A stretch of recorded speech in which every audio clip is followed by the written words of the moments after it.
காலை 8 மணி. கார்த்திக் குளித்துவிட்டு வந்து கண்ணாடியின் முன் நின்றான்.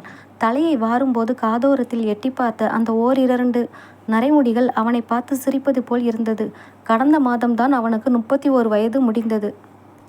வரவேற்பறையில் அவனது தந்தை சுந்தரம் மேட்ரிமோனி புரோக்கரிடம் போனில் சத்தமாக பேசிக்கொண்டிருக்கும் குரல் கார்த்திகின் அறை வரை கேட்டது. என்னங்க சார் சொல்றீங்க?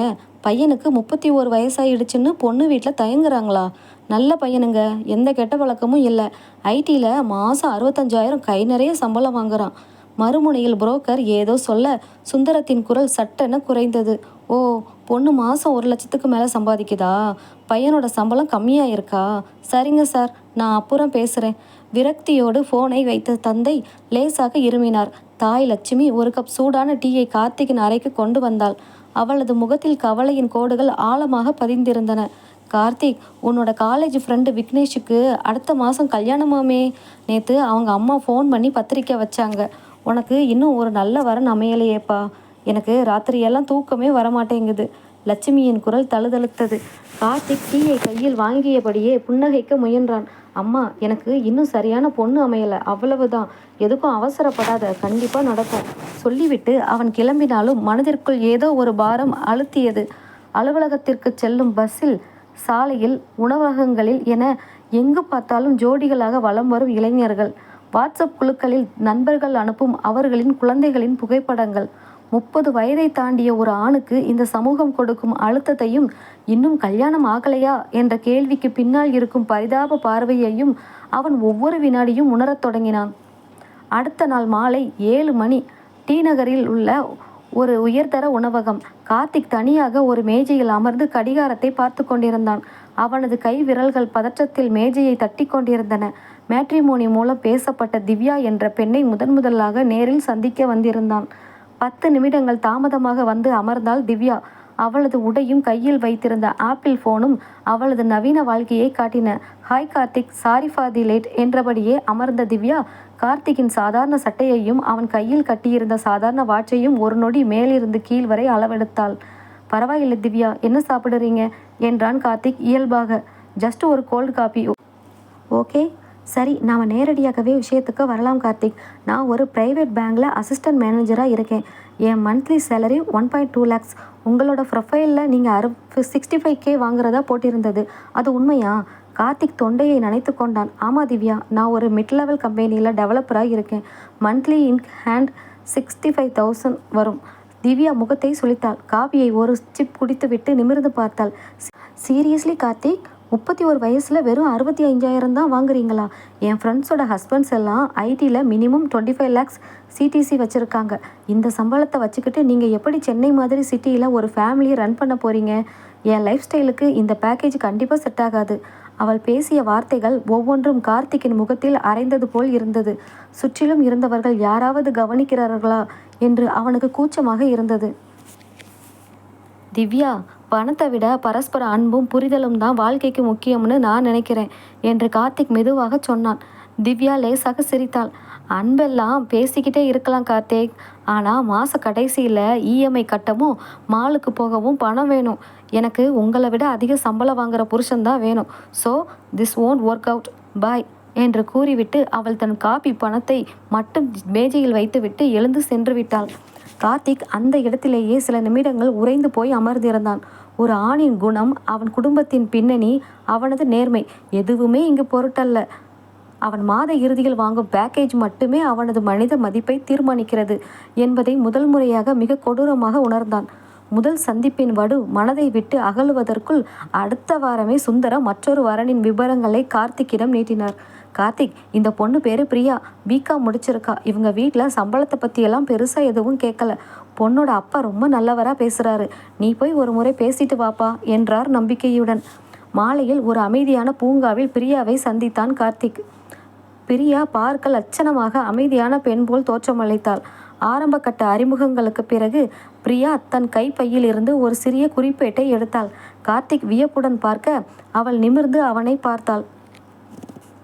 கார்த்திக், எனக்கு கல்யாணத்தை பற்றி தெளிவான சில யோசனைகள் இருக்குது. அதை முதல்லையே உங்ககிட்ட சொல்லிடுறது நல்லதுன்னு நினைக்கிறேன் என்றாள் நேரடி பார்வையுடன். கண்டிப்பாக பிரியா, சொல்லுங்க என்றான் கார்த்திக்.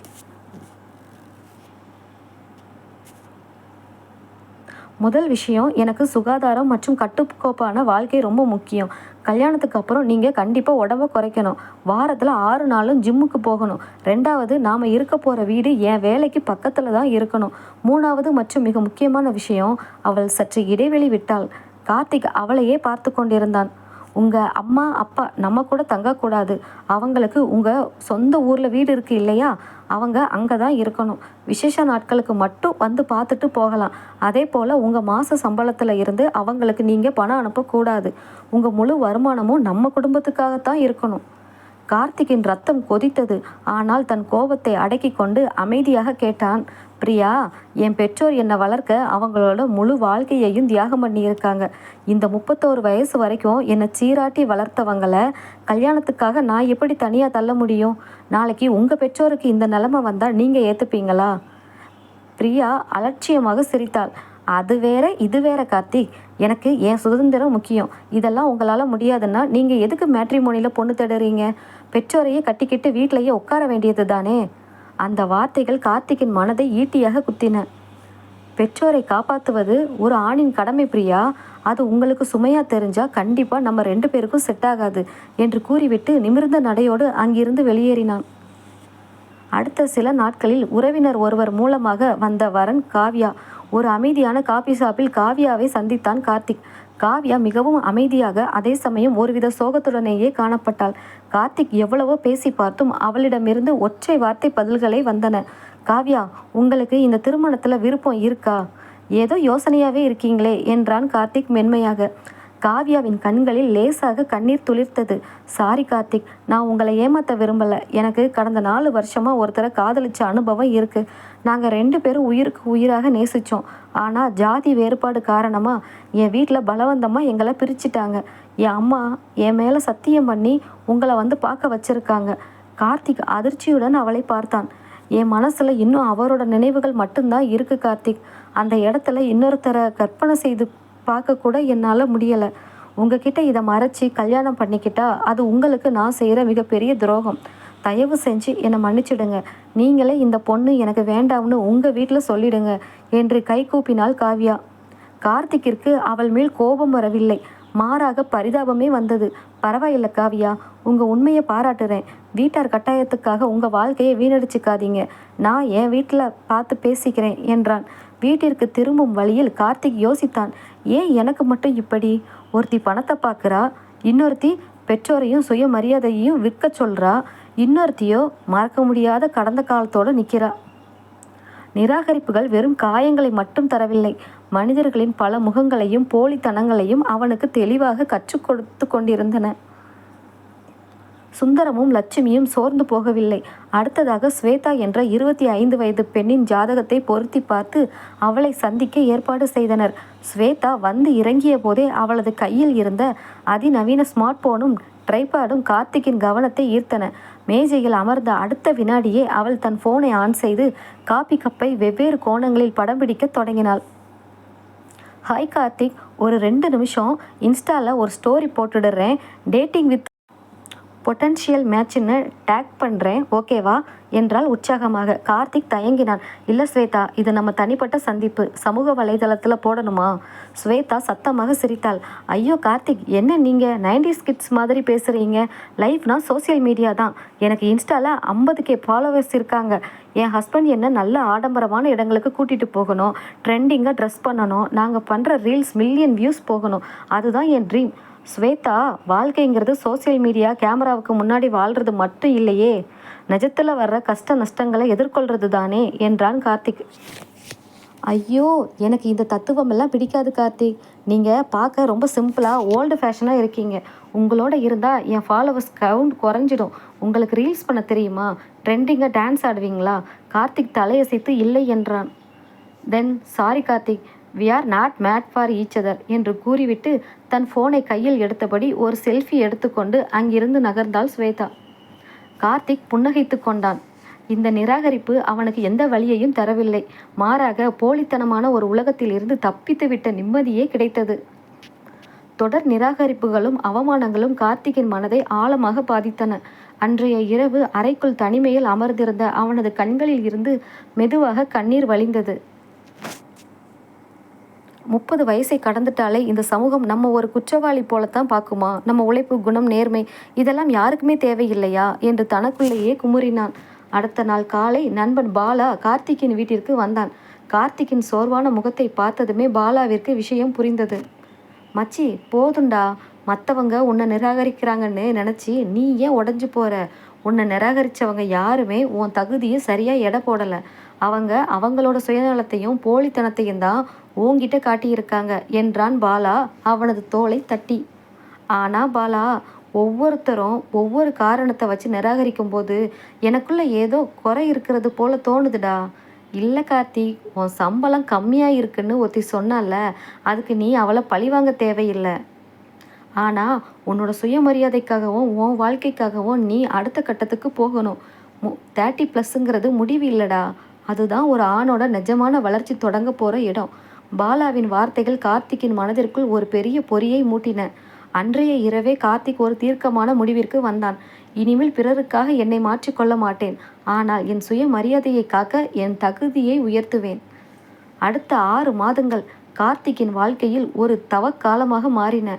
இரவு 1 மணி வரை புதிய தொழில்நுட்பங்களை கற்றுக்கொண்டான். வார இறுதி நாட்களில் ஓய்வெடுக்காமல் பெரிய சர்வதேச நிறுவனங்களில் நேர்காணலுக்கு ஆயத்தமானான். அவனது கடின உழைப்பிற்கு பலனாக ஒரு முன்னணி பன்னாட்டு ஐடி நிறுவனத்தில் ஆண்டிற்கு 18 லட்சம் ரூபாய் பேக்கேஜில் வேலை கிடைத்தது. கார்த்திக்கின் புதிய வேலை விவரம் மேட்ரிமோனி ஆப்களில் புதுப்பிக்கப்பட்ட சில நாட்களிலேயே அற்புதம் நடந்தது. முன்பு அவனது ப்ரொஃபைலை கண்டு கொள்ளாத பல குடும்பங்கள் இப்போது வரிசையாக ஃபோன் செய்ய தொடங்கின. சார், கார்த்திக் தம்பி ப்ரொஃபைல் பார்த்தோம், ரொம்ப நல்லா இருக்கு, எப்போ நேரில் வந்து பேசலாம் என்று புரோக்கர்கள் போட்டி போட்டனர். முன்னர் கார்த்திக்கை பேக்கேஜ் கம்மி என்று நிராகரித்த திவ்யாவின் தந்தை கூட மீண்டும் ஃபோன் செய்து, தம்பிக்கு வேற இடம் எதுவும் அமையலைன்னா சொல்லுங்க, நாம மறுபடியும் பேசி பார்க்கலாம் என்றார். சுந்தரமும் லட்சுமியும் பூரித்து போயினர். பார்த்தியா கார்த்தி, உனக்கு நல்ல காலம் பிறந்துடுச்சு என்றார்கள் மகிழ்ச்சியுடன். ஆனால் கார்த்திக்கின் முகத்தில் சிரிப்பு வரவில்லை. அவனுக்குள் ஒரு பெரிய கசப்பு உணர்வு தான் மேலோங்கியது. இவர்கள் தேடுவது என்னை அல்ல, என் புதிய சம்பள பட்டியலை என்ற உண்மை அவனுக்கு தெளிவாக தெரிந்தது. அம்மா, பணத்தை பார்த்து வர்ற எந்த வரணும் எனக்கு வேண்டாம். இவ்வளவு நிராகரிப்புகளுக்கு அப்புறமும் என் குணத்தையும் என் குடும்பத்தையும் மதிக்கிற ஒரு பொண்ணு கிடைச்சா மட்டும்தான் நான் கல்யாணம் பண்ணிப்பேன். இல்லைனா கடைசி வரைக்கும் தனியாகவே இருந்துடுவேன் என்று அழுத்தமாக சொன்னான் கார்த்திக். அடுத்த வாரம் அனன்யா என்ற பெண்ணின் வரன் வந்தது. அவள் ஒரு தனியார் பள்ளியில் ஆசிரியை. டி நகரில் உள்ள ஒரு அமைதியான உணவகத்தில் அனன்யாவை சந்திக்கச் சென்றான் கார்த்திக். இம்முறை கார்த்திக்கிடம் எந்த பதற்றமும் இல்லை. மாறாக ஒருவித முதிர்ச்சியும் அமைதியும் இருந்தது. அனன்யா எளிமையான புடவையில் எந்தவித ஆடம்பரமும் இன்றி இயல்பாக அமர்ந்திருந்தாள். ஹாய் கார்த்திக், நான் அனன்யா. என் அப்பா உங்களை பற்றி நிறைய பெருமையாக சொன்னார். ஆனால் எனக்கு உங்களை பற்றி உங்கள் வாயாலேயே தெரிஞ்சுக்கணும் என்றாள் புன்னகையுடன். கார்த்திக் தன் பழைய அனுபவங்களை மறைக்க விரும்பவில்லை. அனன்யா, நான் உண்மையை சொல்லிடுறேன். எனக்கு 31 வயசாகுது. கடந்த 1 வருஷத்தில் நான் மேட்ரிமோனியில் சந்திக்காத அவமானங்களே இல்லை. என் சம்பளம் கம்மியாக இருக்குன்னு நிராகரித்தாங்க. என் பெற்றோரை கைவிட சொன்னாங்க. சிலர் அவங்களோட கடந்த கால நிழலோடு வந்தாங்க. இந்த நிராகரிப்புகள் தந்த காயத்தால் தான் நான் என் உழைப்பை கொடுத்து இந்த புதிய வேலையை வாங்கினேன். அனன்யா குறுக்கிடாமல் கார்த்திக்கின் கண்களை பார்த்தபடி அமைதியாக கேட்டுக்கொண்டிருந்தாள். கார்த்திக் தொடர்ந்தான். இன்னைக்கு என் சம்பளம் 18 லட்சம்ங்கிறதால பல பேர் என்னை நாடுகிறார்கள். ஆனால் நாளைக்கே இந்த வேலை போனால் என் கூட நிற்கிற ஒரு வாழ்க்கை துணை தான் எனக்கு வேணும். உங்களுக்கு என்னை பற்றி என்ன தோணுது? அனன்யா மெதுவாக ஒரு புன்னகையை சிந்தினாள். கார்த்திக், நீங்கள் சொன்ன ஒவ்வொரு வார்த்தையிலும் உங்கள் நேர்மையும் சுயமரியாதையும் தெரியுது. இந்த உலகத்தில் ஜெயிக்கிறது பெரிய விஷயம் இல்லை. ஆனால் இத்தனை அவமானங்களையும் நிராகரிப்புகளையும் தாண்டி தன் பெற்றோரையும் சுயமரியாதையையும் விட்டு கொடுக்காம நின்றுருக்கீங்களே, அந்த மனசு தான் எனக்கு பிடிச்சிருக்கு. கார்த்திக் வியப்புடன் நிமிர்ந்து பார்த்தான். உங்கள் சம்பளம் 65,000 இருந்தாலும் சரி, 18 லட்சமாக இருந்தாலும் சரி, கஷ்டத்துலையும் நேர்மையாக இருக்கிற ஒரு ஆண் தான் உண்மையான கதாநாயகன். எனக்கு உங்களை ரொம்ப பிடிச்சிருக்கு கார்த்திக் என்றாள் அனன்யா உறுதியான குரலில். கார்த்திக்கின் மனதிற்குள் இத்தனை வருடங்களாக அடைத்து வைக்கப்பட்டிருந்த பாரம் கனப்பொழுதில் கரைந்து போனது. இத்தனை அவமான கடல்களை கடந்த பிறகு அவனுக்கான சரியான கரை கிடைத்து விட்டது. அடுத்த சில மாதங்களில் இரு வீட்டார் சம்மதத்துடன் கார்த்திக் அனன்யா திருமணம் மிக கோலாகலமாக நடந்தது. திருமண வரவேற்பு நிகழ்ச்சியில் நண்பன் பாலா கார்த்திக்கின் அருகில் வந்து நின்றான். மச்சி, 30+ன்னு சொல்லி உன்னை ஒதுக்கினவங்க முன்னாடி இன்னைக்கு நீ ஒரு அழகிய வாழ்க்கையை அமைச்சுக்கிட்டு கெத்தா நிற்கிறடா என்று உணர்ச்சி வசப்பட்டான். அனன்யாவின் கரங்களை பற்றி கொண்டு கார்த்திக் புன்னகையோடு சொன்னான். 30 வயசுக்கு மேலே கல்யாணம் ஆகிறது தாமதம் இல்லை பாலா. தவறான ஆளை அவசரப்பட்டு தேர்ந்தெடுக்காம நமக்கான சரியான துணைக்காக காத்திருந்து ஜெயிக்கிறது தான் நிஜமான வெற்றி. திருமணமாகி 2 மாதங்கள் ஓடி மறைந்தன. கார்த்திக், அனன்யா இருவரின் வாழ்க்கையும் மிகவும் அமைதியாகவும் ஒருவரை ஒருவர் ஆழமாக புரிந்து கொள்ளும் விதத்திலும் சென்று கொண்டிருந்தது. ஒரு ஞாயிற்றுக்கிழமை காலை கார்த்திக் வரவேற்பறையில் அமர்ந்து மடிக்கணினியில் வேலை செய்து கொண்டிருந்தான். அனன்யா அவனுக்கு காப்பி கொண்டு வந்து கொடுத்தாள். அவளது முகத்தில் ஏதோ ஒரு சிந்தனை ஓடிக்கொண்டிருந்தது. என்ன அனன்யா, ஏதோ யோசனையா இருக்கீங்க என்று கார்த்திக் காப்பியை வாங்கியபடியே கேட்டான். கார்த்திக், நேற்று என் ஸ்கூல் ஃப்ரெண்டு சுசித்ரா எனக்கு ஃபோன் பண்ணியிருந்தா. அவளோட தம்பிக்கு 32 வயசு ஆகுது. நல்ல கம்பெனியில் வேலை. ஆனால் மேட்ரிமோனியில் வரன் எதுவும் சரியாக அமையலைன்னு ஒரே அழுக. அவன் ரொம்ப மன அழுத்தத்தில் இருக்கானாம் என்றாள் அனன்யா கவலையுடன். கார்த்திக் லேசாக புன்னகைத்தான். அனன்யா, 30 வயசு தாண்டிய ஒவ்வொரு ஆணோட கதையும் இதுதான். அன்னைக்கு நான் அனுபவித்த அதே போராட்டத்தை தான் இன்னைக்கு அவனும் அனுபவிக்கிறான். திருமணமாகி 5 மாதங்கள் கடந்த நிலையில் கார்த்திக் அனன்யா வாழ்க்கையில் அந்த ஆரம்ப கால அமைதி மெதுவாக மாறத் தொடங்கியது. கார்த்திக் ஐடி நிறுவனத்தில் ப்ராஜெக்ட் லீடாக உயர்ந்ததால் இரவு நேர வேலைகளும் வெளிநாட்டு வாடிக்கையாளர் அழைப்புகளும் அதிகரித்தன. ஒரு நாள் இரவு 11 மணி கார்த்திக் அவசரமான ஒரு ஆஃபீஸ் காலில் பேசிக்கொண்டிருந்த போது அவனது பழைய ஃபோன் வைப்ரேட் ஆனது. அது மேட்ரிமோனி காலத்தில் பயன்படுத்திய எண். அனன்யா அதை எடுத்து பார்த்தபோது ஸ்வேதா என்ற பெயரில் இருந்து மெசேஜ் வந்திருந்தது. அதாவது முன்பு ரீல்ஸ் முகத்தில் கார்த்திகை நிராகரித்த அந்த பெண் ஸ்வேதா தான் அனுப்பியிருந்தாள். ஹாய் கார்த்திக், உங்களை ஒரு கபேல பார்த்தேன். ரொம்ப சேஞ்ச் ஆயிட்டீங்க. ஃப்ரீயாக இருந்தால் பேசுங்க. அனன்யாவின் முகம் மாறியது. கார்த்திக் ஆஃபீஸ் காலை முடித்துவிட்டு வந்ததும் ஃபோனை காட்டி அமைதியாக கேட்டாள். யார் இந்த ஸ்வேதா? இன்னும் பழைய கான்டாக்ட்ஸ் எல்லாம் எதுக்கு வச்சுருக்கீங்க? கார்த்திக் சோர்வாக, அனன்யா, அவள் மேட்ரிமோனியில் என்னை வேணான்னு சொன்ன பொண்ணு. ஏதோ சும்மா மெசேஜ் அனுப்பியிருக்கா. இதுக்கு ஏன் இவ்வளவு சீரியஸ் ஆகிற என்றான். சும்மாவா? நிராகரித்த பொண்ணுங்க எல்லாம் நீங்கள் 18 லட்சம் சம்பாதிக்கிறீங்கன்னு தெரிஞ்சதும் மறுபடியும் தேடி வர்றாங்களா? நீங்களும் அவங்க மெசேஜை பார்த்துட்டு சும்மா இருக்கீங்களா? அனன்யாவின் குரலில் முதன்முறையாக சந்தேகமும் கோபமும் கலந்திருந்தது. என்ன பேசிக்கிட்டு இருக்க அனன்யா? என் நேர்மையை பார்த்து தானே நீ என்னை கல்யாணம் பண்ணிக்கிட்ட. இப்போ என்ன சந்தேகப்படுறியா என்று கார்த்திக் குரலை உயர்த்தினான். சமையல் அறையில் இருந்து வந்த தாய் லட்சுமி, என்னப்பா ராத்திரி நேரத்தில் 2 பேரும் கத்துறீங்க? அனன்யா, அவன் தான் நாள் முழுக்க உழைச்சிட்டு வர்றான்ல, கொஞ்சம் அனுசரித்து போகக்கூடாதா என்று கேட்க நிலைமை இன்னும் மோசமானது. ஓ, உங்கள் மகனுக்கு சப்போர்ட் பண்ண வந்துட்டீங்களா? நான் கேட்டது தப்பா என்று கூறியபடி அனன்யா தன் அறைக்கு சென்று கதவை பூட்டி கொண்டாள். பெற்றோரின் தியாகத்தையும் சுயமரியாதையையும் காத்து நின்ற கார்த்திக்கின் சொந்த வீட்டிலேயே இப்போது சந்தேகமும் கசப்பும் குடி புகுந்தன. அடுத்த சில வாரங்கள் இருவருக்குள்ளும் ஒரு மௌன யுத்தம் நடந்தது. அனன்யா பள்ளியில் இருந்து வந்ததும் தனியாக இருந்தாள். கார்த்திக் லேப்டாப்பிலேயே மூழ்கி போனான். ஒரு சனிக்கிழமை மாலை கார்த்திக் அனன்யாவை சமாதானப்படுத்த எண்ணி வெளியில் அழைத்துச் சென்றான். அவர்கள் அமர்ந்திருந்த உணவகத்திற்கு தற்செயலாக பிரியா தன் கணவருடன் வந்திருந்தாள். அதாவது பெற்றோரை கைவிடச் சொன்ன பெண். கார்த்திக்கை பார்த்ததும் அவள் வேண்டுமென்றே உரக்க பேசத் தொடங்கினாள். பார்த்தீங்களா, இவர் தான் அன்னைக்கு என்னை வேணாம்னு சொன்னவர். இப்போது பெரிய எம்எல்சியில் இருக்காராம். ஆனால் என்ன பிரயோஜனம்? இன்னும் அம்மா ஆடையை பிடிச்சிக்கிட்டு தான் சுற்றுறாரு போல என்று தன் கணவரிடம் சொல்லி ஏளனமாக சிரித்தாள். சுற்றிலும் இருந்தவர்கள் பார்க்க கார்த்திக்கிற்கு பழைய அவமானங்கள் நினைவுக்கு வந்து ரத்தம் கொதித்தது. அவன் எதையோ பேச முற்படுவதற்குள் அனன்யா சட்டென்று எழுந்து பிரியாவின் மேஜைக்கு முன் போய் நின்றாள். மேடம், மற்றவங்களோட குடும்பத்தை பற்றி பேச உங்களுக்கு என்ன தகுதி இருக்குது? சொந்த பெற்றோரை காப்பாற்றுற ஆணை மதிக்க தெரியாத நீங்கள் அடுத்தவங்களை ஏளனம் பண்ணுறீங்களா? என் புருஷன் எப்படிப்பட்டவர்னு எனக்கு தெரியும். தயவு செஞ்சு உங்கள் வேலையை பார்த்துட்டு போங்க என்று அனன்யா அழுத்தமாக கூறினாள். பிரியா முகம் கருத்து போய் அங்கிருந்து நகர்ந்தாள். கார்த்திக் அதிர்ச்சியிலும் வியப்பிலும் அனன்யாவை பார்த்தான். தன் சுயமரியாதையை அனன்யா மற்றவர்கள் முன்னால் விட்டு கொடுக்காமல் காத்த விதம் அவனது மனதை தொட்டது. வீட்டிற்கு திரும்பும் வழியில் கார்த்திக் காரை ஓரமாக நிறுத்தினான். அனன்யா, சாரிடி, அன்னைக்கு நான் கோபத்தில் கத்துனது தப்பு தான். ஆஃபீஸ் ப்ரெஷர், பழசை நினச்ச உடனே வந்த பயம், இதெல்லாம் சேர்த்து தான் உங்ககிட்ட எரிஞ்சு விழ வச்சிருக்கு. ஆனால் சத்தியமாக என் மனசில் உன்னை தவிர வேறு யாருமே இல்லை என்று அவளது கரங்களை பற்றி கொண்டான். அனன்யாவின் கண்களில் இருந்து கண்ணீர் துளிர்த்தது. நானும் தான் சாரி கார்த்திக். உங்கள் மேலே இருந்த அளவுக்கு அதிகமான அன்பால் தான் எனக்கு அந்த சந்தேகமும் பயமும் வந்தது. உங்களை இழந்துட வேணும்னு யோசிக்கும் போது கோபம் வந்துடுச்சு. இனிமேல் நாம் 2 பேரும் எதையும் மறைக்காமல் பேசலாம் என்றாள். இருவரின் மனதில் இருந்த வெறுப்பும் சந்தேகமும் விலகி ஆழமான காதல் மீண்டும் மலர்ந்தது. அடுத்த சில நாட்களில் அனன்யாவின் தோழி சுசித்ராவின் தம்பி கார்த்திக்கை சந்திக்க வீட்டிற்கு வந்தான். மேட்ரிமோனி நிராகரிப்புகளால் உடைந்து போயிருந்த அந்த 32 வயது இளைஞனுக்கு கார்த்திக் தான் கடந்து வந்த பாதையையும் சந்தித்த பெண்களின் போலித்தனங்களையும் விவரித்தான். தம்பி, 30 வயசுக்கு மேலே கல்யாணம் ஆகலைங்கிறது உன்னோட குறையில்லை. உனக்கான தகுதியான நபர் இன்னும் வரல, அவ்வளவுதான். பணத்துக்காகவோ போலித்தனத்துக்காகவோ உன்னை மதிக்கிற பொண்ணுங்களை விட உன்னோட குணத்தை மதிக்கிற ஒருத்தி கண்டிப்பாக வருவா. அதுவரை உன்னை நீ உயர்த்தி போய்கிட்டே இரு என்று வழிகாட்டினான். அந்த இளைஞனின் முகத்தில் ஒரு புதிய நம்பிக்கை பிறந்தது. அன்று இரவு அனன்யா கார்த்திக்கின் தோளில் சாய்ந்து கொண்டாள். கார்த்திக், திருமணத்துக்கு முன்னாடி வந்த நிராகரிப்புகள் உங்களுக்கு வாழ்க்கையை கற்றுக் கொடுத்துச்சு. திருமணத்துக்கு அப்புறமும் வந்த இந்த சண்டைகளும் சந்தேகங்களும் நம் காதலை இன்னும் பலப்படுத்தி இருக்கு. இதுதானே நிஜமான வாழ்க்கை என்றாள். கார்த்திக் புன்னகையோடு அவளை இறுக்கமாக அணைத்து கொண்டான். அவமானங்கள் நிறைந்த பாதையை கடந்து வந்தவனுக்கு இப்போது அவனது கை பிடித்திருக்கும் காதல் வாழ்க்கையின் உண்மையான வெற்றியை உணர்த்தியது.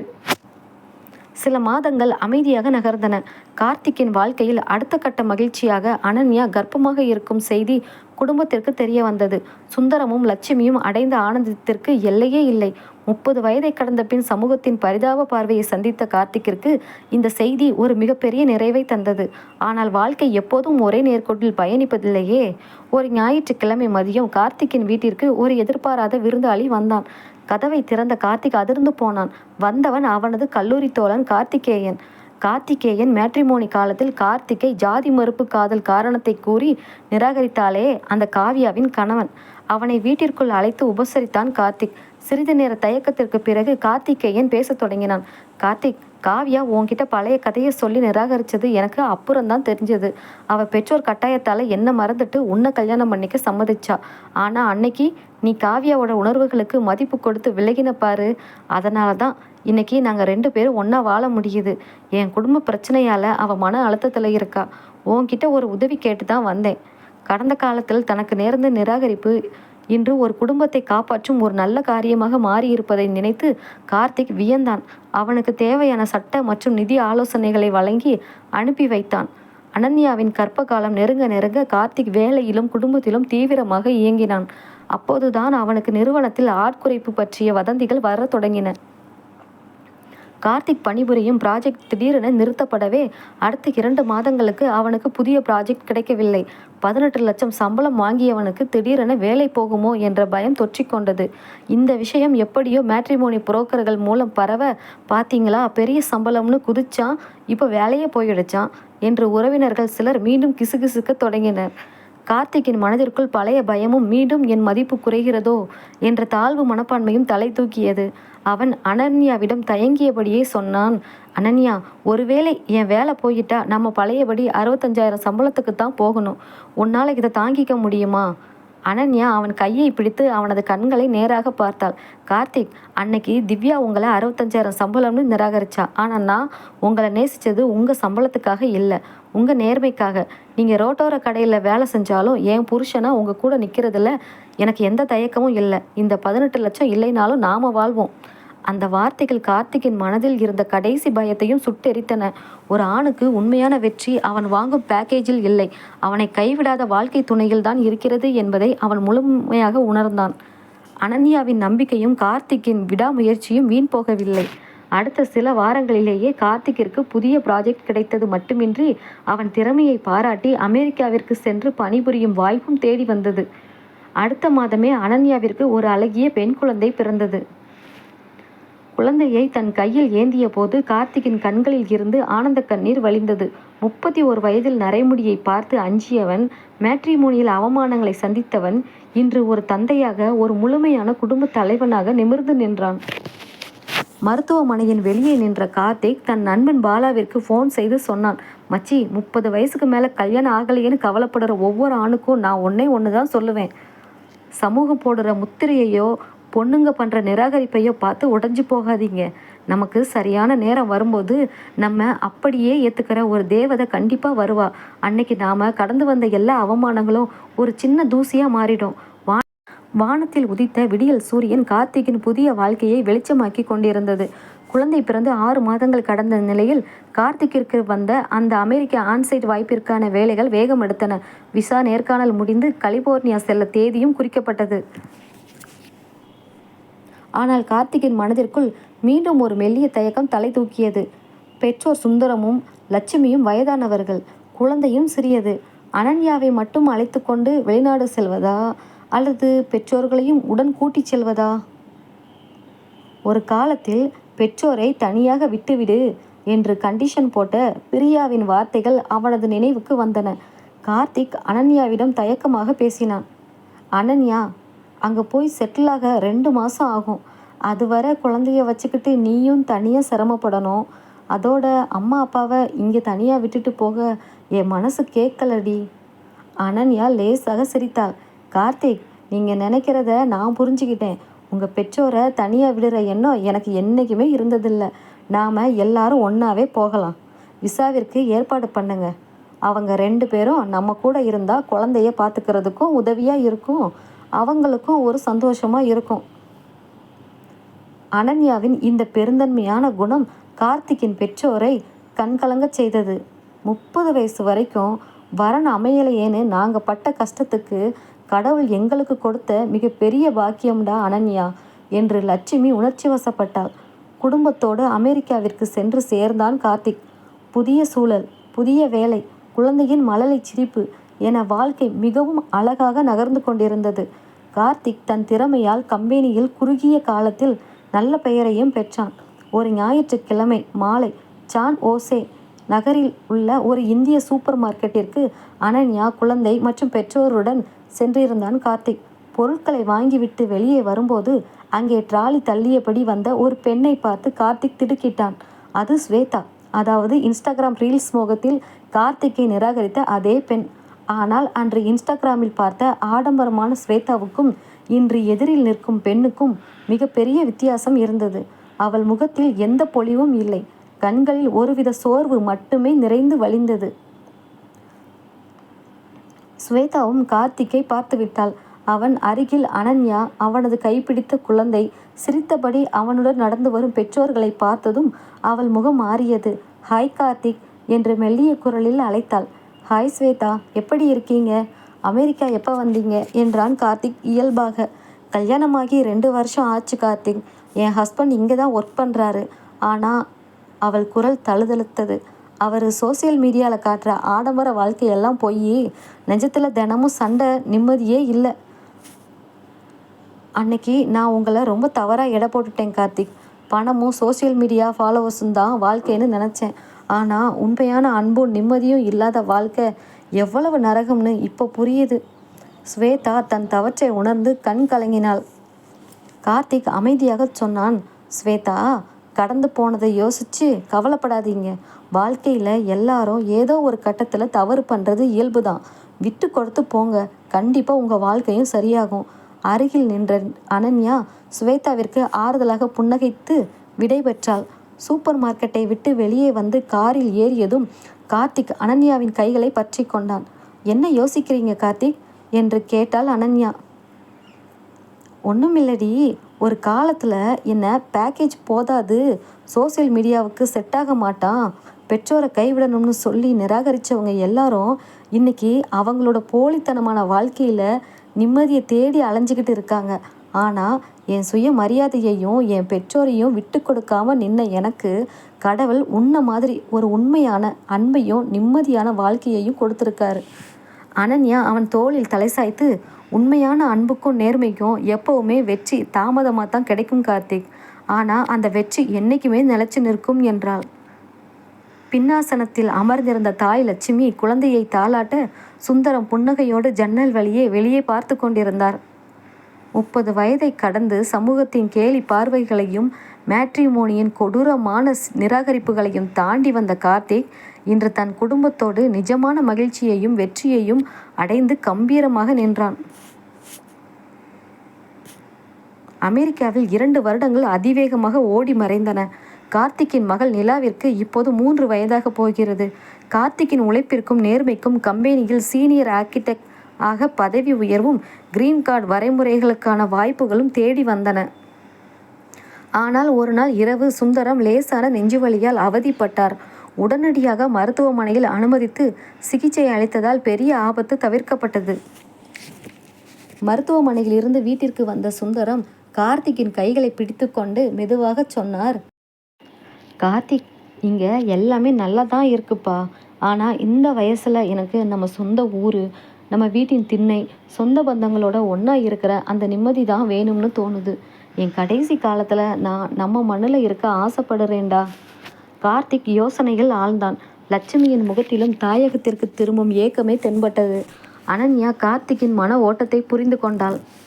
கார்த்திக், நீங்கள் என்ன யோசிக்கிறீங்கன்னு எனக்கு புரியுது. அமெரிக்கா வாழ்க்கை, டாலர் சம்பளம் எல்லாமே வசதி தான். ஆனால் அப்பா அம்மாவோட சந்தோஷத்தையும் நிம்மதியையும் விட இது எதுவுமே பெருசு இல்லை. நாம் இந்தியாவுக்கே திரும்ப போயிடலாம். தன் மனைவியின் முதிர்ச்சியான பேச்சை கேட்டு கார்த்திக் நெகிழ்ந்து போனான். பல லட்சம் சம்பளம் தரும் அமெரிக்க வாழ்க்கையை விட பெற்றோரின் மகிழ்ச்சியே முக்கியம் என முடிவெடுத்து தாய்நாடு திரும்ப தயாரானான். சென்னைக்கு திரும்பிய கார்த்திக் தனது அனுபவம் மற்றும் திறமையின் அடிப்படையில் இந்தியாவிலேயே ஒரு முன்னணி ஐடி நிறுவனத்தில் டைரக்டர் பதவியில் இணைந்தான். அவனது மாத சம்பளமும் தகுதியும் அவன் நினைத்து பார்க்க முடியாத உயரத்தை எட்டியிருந்தது. ஒரு நாள் கார்த்திக்கின் நிறுவனம் புதிய மென்பொருள் டெவலப்பர்களை தேர்ந்தெடுக்க நேர்காணல் நடத்தி கொண்டிருந்தது. இறுதி சுற்றிற்கு வந்திருந்த நபர்களின் சுய விபரங்களை கார்த்திக் சரிபார்த்து கொண்டிருந்த போது ஒரு பெயர் அவனது கவனத்தை ஈர்த்தது. அது திவ்யா. ஆம், 31 வயதில் உணவகத்தில் வைத்து 31 வயசில் வெறும் 65,000 தான் வாங்குறீங்களா? என் ஃப்ரெண்ட்ஸோட ஹஸ்பண்ட்ஸ் எல்லாம் 25 லேக் சிடிசி வச்சுருக்காங்க. என் லைஃப் ஸ்டைலுக்கு நீங்கள் செட் ஆக மாட்டீங்க என்று கூறி அவமானப்படுத்தி விட்டு சென்ற அதே திவ்யா. சிறிது நேரத்தில் நேர்காணல் அறைக்கு கதவை திறந்து உள்ளே வந்தாள் திவ்யா. அங்கே கம்பீரமான கோட் சூட் உடையில் டைரக்டர் நாற்காலியில் அமர்ந்திருந்த கார்த்திக்கை பார்த்ததும் அவள் உறைந்து போனாள். அவளது கைகள் லேசாக நடுங்கின. ஹாய் திவ்யா, உட்காருங்க என்றான் கார்த்திக் மிகவும் இயல்பான அமைதியான குரலில். திவ்யாவால் தன் கண்களையே நம்ப முடியவில்லை. பழைய கார்த்திகா இது? அவளது சுய விபரத்தை பார்த்த கார்த்திக், உங்கள் ப்ரொஃபைல் நன்றாக இருக்கிறது திவ்யா. ஆனால் கடந்த 2 வருடங்களாக வேலை இல்லாமல் இடைவெளி இருக்கிறதே, என்ன காரணம் என்று கேட்டான். திவ்யா தலை குனிந்தபடி தழுதழுத்த குரலில் சொன்னாள். கார்த்திக், நான் அதிக பேக்கேஜ் தேடி ஒருத்தனை கல்யாணம் பண்ணிக்கிட்டேன். ஆனால் அவன் சூதாட்டத்தில் எல்லாத்தையும் இழந்து கடனாளியாகி என்னை டிவோர்ஸ் பண்ணிட்டான். அந்த மன அழுத்தத்தில் என் வேலையும் போயிடுச்சு. கடந்த 1 வருஷமாக வேலை தேடி அலைஞ்சிக்கிட்டு இருக்கேன். என்னை மன்னிச்சிடுங்க கார்த்திக். அன்னைக்கு உங்களை நான் சம்பளத்தை வச்சு ரொம்ப கேவலமாக பேசிட்டேன்.